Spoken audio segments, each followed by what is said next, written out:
সুপ্রভাত। আবার চলে এলাম সকলের সামনে আমাদের রান্নাঘরে। আজকে আমি রান্না করব শীতকালের একটা প্রিয় তরকারি, শীষ পালঙের চচ্চড়ি। প্রথমে আমি কড়াইতে তেল বসিয়ে তেলটা গরম হলে বড়িগুলোকে ভেজে তুলে নেব।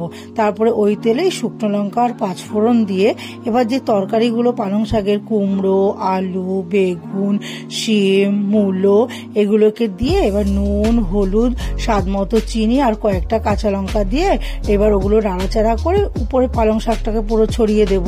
এবার দিয়ে চাপা দিয়ে দেব।